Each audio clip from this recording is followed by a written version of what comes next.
Bonjour et bienvenue dans cette nouvelle vidéo. Donc aujourd'hui j'ai choisi de vous présenter 3 romans qui parlent de femmes. Je ne sais pas si vous avez suivi la rentrée littéraire de cette année, mais elle est très engagée au niveau des sujets abordés et on y interroge beaucoup la place des femmes dans notre société. Alors le premier roman que j'ai envie de vous présenter, c'est Le Lièvre d'Amérique de Mireille Gagné. Mireille Gagné est une auteure québécoise, elle écrit des nouvelles et des poèmes. Donc ici il s'agit de son premier roman. Dans cette histoire, on suit la vie de Diane.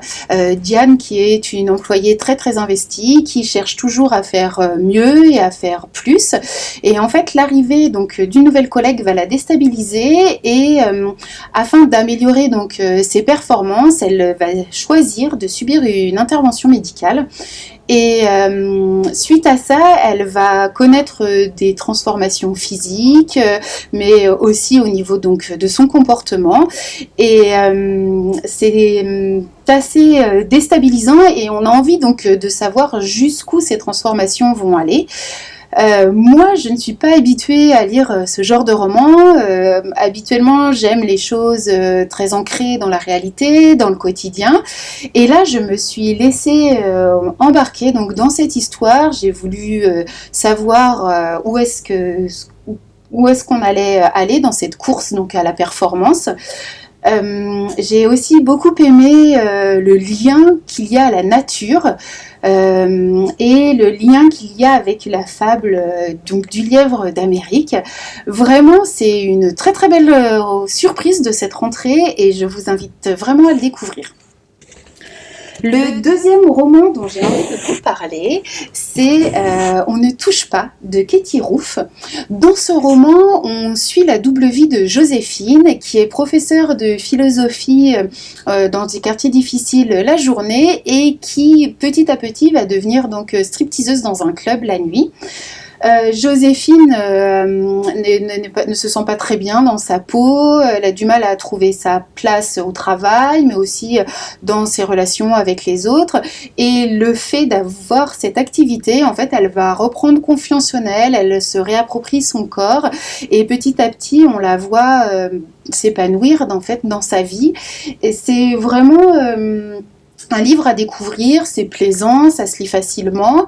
Moi, il m'a fait penser un peu à La Maison d'Emma Becker, donc, qui est un livre qui était sorti l'année dernière, si je me souviens bien, où une jeune femme partait vivre pendant donc, 3 ans dans une maison close. Et ce qui me plaît, en fait, que ce soit dans On ne touche pas ou dans La Maison, c'est que ça nous apporte un nouveau point de vue sur des métiers qui sont assez dénigrants pour l'image de la femme et qui aussi ont une mauvaise image dans notre société.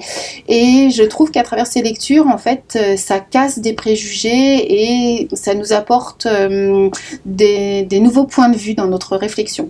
Vraiment, c'est aussi à découvrir.